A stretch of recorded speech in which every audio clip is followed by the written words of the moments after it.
अस्सलाम वालेकुम, कैसे हैं सब? आई होप सब ठीक होंगे, खुश होंगे, अपने घरों पे होंगे और अपने प्यारों के साथ बहुत अच्छा टाइम स्पेंड कर रहे होंगे। तो जी, सुबह 9 बजे मैं उठी और उठने के बाद सबसे पहले मैंने बेडशीट चेंज की और उसके बाद मैं किचन में आई हूँ और मैं अपने बच्चों के लिए नाश्ता बना रही हूँ। नाश्ते में ये कि बहुत टाइम से ये अंडा पराठा नहीं खा रहे थे और ये ले रहे थे चाय और पराठा। तो काफ़ी टाइम हो गया। वैसे अंडा मस्ट है, बच्चों को ज़रूर देना चाहिए और मेरे बेटे का मोस्ट फेवरेट है। कुछ भी ना हो, आप नाश्ते में आप उसे पूरा साल अंडा देते रहें तो वो खुश होकर खाता है। तो खैर आज मैंने सिंपल सा अंडा ही फ्राई किया और उसके बाद जी जो थोड़े से बर्तन थे मैंने वो वॉश किए और उसके बाद जो थोड़ी बहुत समेटा समेटी थी वो की, क्योंकि अब ऐसा है कि इफ़्तार के बाद मैं अपना सारा काम फिनिश कर लेती हूँ, बर्तन वगैरह धो लेती हूँ। तो सहरी के टाइम हम क्योंकि 3 लोग होते हैं तो ज़्यादा इतने बर्तन ख़राब नहीं होते। इस वजह से पहले ये होता था कि मैं सहरी के टाइम ही कर लेती थी, मगर अब टाइम काफ़ी ज़्यादा होता है। मुझे लगता है कि दिन भी थोड़ा सा लंबा हो गया है, तो इस वजह से सुबह जब मैं उठती हूँ नाश्ता वगैरह रेडी करती हूँ तो उसके बाद मैं फिर किचन की क्लीनिंग भी कर लेती हूँ, जो कि इतनी ज़्यादा होती नहीं है। तो आप देख सकते हैं किचन बिल्कुल साफ़ हो गया है। पानी का कूलर भी बना के रख लेती हूँ बर्फ़ डाल के, और बर्फ़ थोड़ी कम डालती हूँ क्योंकि बच्चों का गला ख़राब होने का बिल्कुल भी पता नहीं चलता और जैसे ही गला ख़राब होगा तो फ़ौरन से बुखार हो जाएगा। और यहाँ पे मेरी बेटी मेरे साथ साथ, और वो अपना मोबाइल कोई अपने कज़न का लिए फिर रही है, जो कि दिखा रही है कि मेरा मोबाइल है। पिंक कलर इसका बहुत ही ज़्यादा फेवरेट कलर है। तो पिंक कलर की कोई भी चीज़ मिल जाए, मेरे ख्याल में लड़कियों को ऐसा होता है कि जो पिंक कलर होता है बहुत पसंद होता है।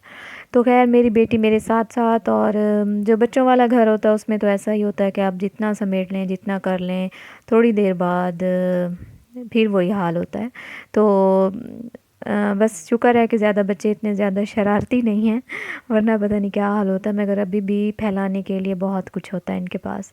तो यहाँ पे मैं बैठी थी और आज मैंने सोचा चलें ईद की तैयारी शुरू कर दें। अब माह रमज़ान जा रहा है, बस थोड़े से दिन ही रह गए हैं, तो आहिस्ता आहिस्ता ही काम होगा क्योंकि रोज़ा होता है और आप इतनी ज़्यादा मेहनत वाला काम कर नहीं सकते।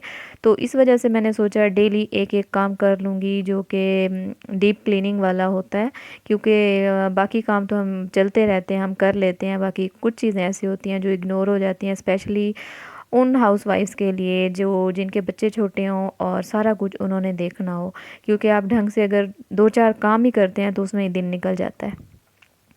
तो ख़ैर आज मैं ये है कि दरवाज़ों की डीप क्लीनिंग कर रही हूँ। अब तो आए दिन यहाँ पे आंधियाँ चल रही हैं, तो मिट्टी का कोई हिसाब किताब ही नहीं है कि कहाँ से आती है और पता नहीं कैसे आती है। तो सारी रेत ही रेत होती है, क्या दरवाज़े क्या विंडो कुछ भी नहीं बचता, तो हर जगह पे रेत है। मैंने सोचा चलें इसकी डीप क्लीनिंग कर लेते हैं और इसके बाद डेली इसको साफ़ करते रहेंगे तो ईद तक अच्छा खासा गुजारा हो जाएगा। तो आपको पता है कि अगर किसी ने वीडियो वो नहीं देखी, बहुत पहले मैंने अपलोड की थी कि मैं दरवाज़े किस तरह से साफ़ करती हूँ, तो चलें अब भी मैं बता देती हूँ कि जो हम लेते हैं बेबीज़ के लिए, जब न्यू बॉर्न बेबी होता है तो उसके लिए एक किट लेते हैं जॉनसन्स की। तो उसमें होता है बेबी ऑयल और सेपरेट भी मिलता है बेबी ऑयल। तो वो बेबी ऑयल मैंने कभी यूज़ नहीं किया अपने बच्चों के लिए, मालिश वगैरह जो करते हैं तो उसके लिए कभी यूज़ नहीं किया। मेरे पास अभी तक वही बोटल्स हैं जो मेरे दोनों बच्चों के लिए थी। तो उसको मैं ये करती हूँ कि या तो मैं उसमें थोड़ा सा ऑलिव ऑयल मिला लेती हूँ, अगर वो भी आप ना मिलाएं तो सिंपल ये करें कि वही बेबी ऑयल लें और उसमें कोई अच्छा सा सॉफ्ट सा कपड़ा लेके तो उसमें डिप करके आप अच्छे से दरवाज़े क्लीन कर लें। आपके डोर बिल्कुल क्लीन हो जाएंगे, नीट हो जाएंगे। और ये जो दरवाज़े इनका कलर पहले ब्राउन सा था, तो जब हमने घर पेंट किया मैंने और मेरे हस्बैंड ने, तो ये दरवाज़े भी उन्होंने ख़ुद पेंट किए और बहुत ही ज़्यादा बुरा हशर हो गया, जिसकी वजह से बुरा हशर इस तरह से हुआ कि सारा मार्बल पे पेंट गिरता रहा, जो कि बाद में उतरने का नाम नहीं ले रहा था। तो इस वजह से अब मार्बल भी थोड़ा ख़राब हो चुका है। तो चलें खैर ये है कि बहुत बड़ा काम हो गया पेंट वाला, बाकी तो सफाई भी हो गई। और किचन में आई हूँ, आज कुछ समझ नहीं आ रही थी मैं क्या बनाऊँ, क्योंकि मेरे हस्बैंड घर नहीं थे, वो सुबह के गए, बेचारे शाम को आए, तो अच्छा नहीं लगता उनको कॉल करके परेशान किया जाए कि चलें जी अब तो मैं बैठी हूँ कि आप मुझे सब्ज़ी ला देंगे तो मैं सालन बनाऊँगी, अदरवाइज़ आप सब भूखे बैठें। तो इस तरह से भी हो जाता है कि घर में जो चीज़ हो उससे काम चला लिया जाए। अच्छा, तो आज ये था कि टमाटर भी बिल्कुल ख़त्म थे, बस हरी मिर्चें और हरा धनिया ये चीज़ें पड़ी हुई थी। तो बस जो कुछ था थोड़ा बहुत उसी से मैंने गुज़ारा चलाया। फ्रिज खोल के देखा, कुछ भी नज़र नहीं आया सिवाय अंडों के और ये सेवइयाँ। मैंने सोचा ये बना लूँ बच्चों के लिए। और एक बात कि 2 दिन से मुझे शदीद बुखार था। शदीद इस तरह से कि मुझे कभी भी टेम्परेचर इस तरह से नहीं होता कि आप फुल गर्म हो जाते हैं, बस पता नहीं क्यों अजीब सी मेरी तबीयत है कि जब भी टेम्परेचर होते हैं मेरी हड्डियों में शदीद दर्द होता है। तो इस तरह से है कि रात को मेरी तबीयत बहुत ज़्यादा ख़राब हो जाती थी, दिन में थोड़ी बहुत मैं बेहतर होती थी। तो 2 दिन मेरे ऐसे गुज़रे। तो जब आपकी तबीयत ठीक ना हो तो कुछ भी करने को दिल नहीं करता, और साथ जब घर में चीज़ें ख़त्म हो तो फिर भी ऐसा होता है। तो यहाँ पे मैंने सेवइयाँ बनाई हैं जो कि बच्चों को पसंद है, इसके साथ हम भी खा लेंगे। तो इनको मैं ठंडा होने के लिए रख दूँगी, और ये तकरीबन टाइम था 5:30 का। और आज मैं काफ़ी लेट हो गई क्योंकि तबीयत मेरी थोड़ी ख़राब थी इस वजह से। और सालन मैं बना रही हूँ बॉयल एग, जो कि शोरबे वाले अंडे बनते हैं, और बहुत अच्छे बनते हैं, मुझे बहुत पसंद है। कुछ लोग इसमें आलू डालते हैं, मगर मुझे बिल्कुल भी नहीं पसंद आलू, मैं आलू नहीं डालती। क्योंकि अगर आपने आलू खाने हो तो आप शोरबे वाले आलू भी बना सकते हैं, बहुत अच्छे बनते हैं वो, उसमें मेथी डाल के, जिस तरह से मैंने पहले भी बनाए थे।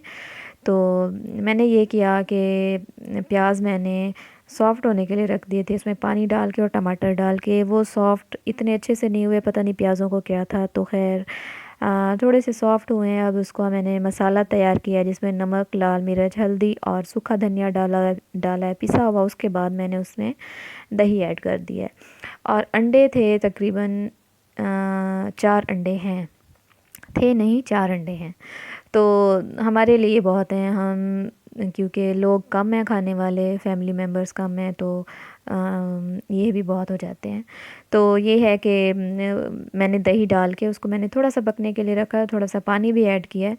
तो अब इसमें मैं अंडे ऐड कर दूँगी, और ये होगा कि जो दही डाला है उसका भी बहुत अच्छा सा टेस्ट आ जाएगा, और सारा अरोमा अंडों में चला जाएगा बॉयल एग में। तो ये हो जाएगा कि सालन मेरा ये रेडी हो जाएगा। उसके बाद देखते हैं कि फिर क्या बनाते हैं। तो कभी कभी ऐसा होता है कि आपके घर में ज़रूर कोई ना कोई चीज़ ख़त्म हो जाती है, और आजकल मेरे माइंड से हर चीज़ निकल जाती है। आई डोंट नो क्यों, कि ऐसा क्यों हो रहा है कि मैं चीज़ें बहुत ज़्यादा भूल जाती हूँ। और इसमें भूलने में एक बड़ा किरदार मेरे हस्बैंड का भी है, क्योंकि हमेशा से उनकी यही आदत है कि वो किचन में आते हैं, कैबिनेट्स खोल के देखते हैं जहाँ पे हमारा राशन होता है और ग्रोसरी जो कुछ होता है वहाँ से वो देखते हैं कि हाँ क्या चीज़ ख़त्म है क्या नहीं है। इवन के वॉशरूम्स में भी साबुन, शैम्पू और पेस्ट वगैरह तक भी वो देखते हैं, और मेरे कहे बगैर ही वो लेकर आ जाते हैं। तो ग्रॉसरी बहुत अच्छी करते हैं वो, कि लेडीज़ को पता होता है क्या लेना है क्या नहीं लेना, मगर वो हमेशा से ही ऐसे हैं कि बहुत अच्छी चीज़ें लाते हैं और मेरे कहे बगैर ही सारा कुछ आ जाता है। तो इस तरह से ये भी हो जाता है कि आपकी आदत हो जाती है कि आप उस चीज़ को नोटिस नहीं करते, यानी कि एक तरह से आपकी वो ज़िम्मेदारी ख़त्म हो जाती है। तो ये होता है कि बाकी हर चीज़ मैं देख लेती हूँ, एक यही चीज़ होती है कि जिसको करने के लिए थोड़ा सा मेरा माइंड से निकल जाता है। अच्छा, तो शरबत मैं बना रही हूँ लाल शरबत, जो कि मुझे लगता है कि हर पाकिस्तानी को यही पसंद होता है। लाल शरबत कुछ भी हो आप बना लें, मगर लाल शरबत ज़रूर होना चाहिए, और अच्छा भी लगता है, मुझे तो बहुत पसंद है स्पेशली रमज़ान में। तो तख़म मलंगा रखा था भिगो के, क्योंकि लास्ट टाइम मैंने ज़रा ज़्यादा ही भिगो दिया था। उस टाइम आपको अंदाज़ा नहीं होता कि आप कितना डाल रहे हैं, मगर जैसे ही आप पानी में इसको धो के फिर पानी डाल के आप रखते हैं तो ये काफ़ी ज़्यादा फूल जाता है। तो इस वजह से काफ़ी ज़्यादा था, आज ये लास्ट था जो कि मैंने ख़त्म कर दिया। और उसके बाद पकोड़े फ्राई कर रही हूँ। पकोड़े मैंने सादा से बनाए हैं, बहुत सारे प्याज डाल के, ना हरी मिर्च डाली है, कुछ भी नहीं डाला सिवाय लाल मिर्च, नमक, और उसके बाद प्याज। इसके साथ डाला है मैंने भुना हुआ धनिया। तो ये डालने के बाद बहुत अच्छे पकोड़े बन गए। तो ये है कि दस्तरखान की रौनक होते हैं, बच्चे पसंद करते हैं, इसके साथ हम भी खा लेते हैं 2 से 3, इससे ज़्यादा नहीं। तो ये है कि बस अब तो रमज़ान जा रहा है, ये रौनकें भी ख़त्म। तो बस पकोड़े फ्राई कर लेंगे, साथ मैंने कोई चटनी नहीं बनाई, कुछ भी नहीं, क्योंकि मैंने आपको बताया घर में कुछ भी नहीं था इस तरह का, क्योंकि मेरे हस्बैंड बहुत लेट आए, तकरीबन इफ्तार से 10 मिनट पहले आए। तो ये है हमारी अफ्तारी, बहुत सिंपल सी, और घर के काम चल रहे हैं। अब मैंने क्लीनिंग शुरू कर दी है थोड़ी बहुत, जो कि करती हूँ, बाकी डेली शूट नहीं किया जा सकता। तो आप लोग भी जिनके काम थोड़े से पेंडिंग रह गए हैं, आप लोग भी शुरू कर दें और अपना बहुत सारा ख्याल रखें, दुआओं में याद रखें, खुश रहें, आबाद रहें अपने प्यारों के साथ।